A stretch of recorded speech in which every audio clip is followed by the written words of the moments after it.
তাদের রাইটের ব্যাপারে দেখেন ইসলাম কতটা ভয়ঙ্কর হুঁশিয়ারি দিয়েছে। আল্লাহ রাসূল সাল্লাল্লাহু আলাইহি ওয়াসাল্লাম বলেন, হাদিসটা সহিহ, যে কেউ যদি কোনো সংখ্যালঘুর উপর অত্যাচার করে, তার উপর জুলুম করে, সে যেটার প্রাপ্য এটা থেকে যদি কেউ বঞ্চিত করে, তাহলে কিয়ামতের ময়দানে আমি রাসূল সাল্লাল্লাহু আলাইহি ওয়াসাল্লাম তার পক্ষে, ওই মুসলিমের বিপক্ষে বাদী হয়ে আল্লাহর কোর্টে দাঁড়াবো।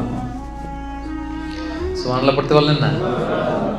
আপনি নামাজ পড়তে পড়তে কপালে দাগ ফেলাই দিয়েছেন, দাড়ি রাখতে রাখতে এত লম্বা জুব্বা, এরপরে হিন্দুদের বাড়ি দখল করতেছেন আর বলতেছেন আপনি বড় হাজী সাহেব। আল্লাহ রাসূল সাল্লাল্লাহু আলাইহি ওয়াসাল্লাম বলেন কিয়ামতের দিন আল্লাহ রাসূল ওই হিন্দুর পক্ষে থাকবে, আপনার বিপক্ষে। কথাটার ওজন খেয়াল করেন। বাংলাদেশে কিন্তু এরকম হয়, ক্ষমতার দাপটে হিন্দুদের বাড়ি দখল করে, জমি দখল করে, সংখ্যালঘুদের উপর অত্যাচার করে। হ্যাঁ, আছে না এরকম? আল্লাহ রাসূল সাল্লাল্লাহু আলাইহি ওয়াসাল্লাম বলেছেন তুমি মুসলিম হও, তুমি হাজী হও, তুমি যেটা হও, তোমার বিপক্ষে থাকবে আমার অবস্থান কিয়ামতের দিন।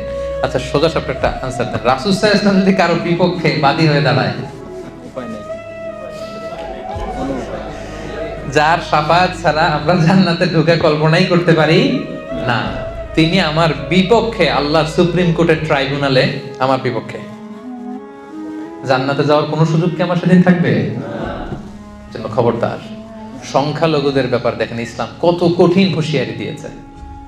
আমার হিন্দু ভাইরা, এই আলোচনা যদি কেউ আপনারা শুনেন, এটা যখন ইউটিউবে যাবে, রাসূল সাল্লাল্লাহু আলাইহি ওয়াসাল্লাম বলেছেন আপনাদের পক্ষে, সেই 1400 বছর আগে আপনাদের পক্ষে, আপনাদের রাইটস এর জন্য, আপনাদের অধিকারের জন্য রাসূল সাল্লাল্লাহু আলাইহি ওয়াসাল্লাম লড়াই করেছেন।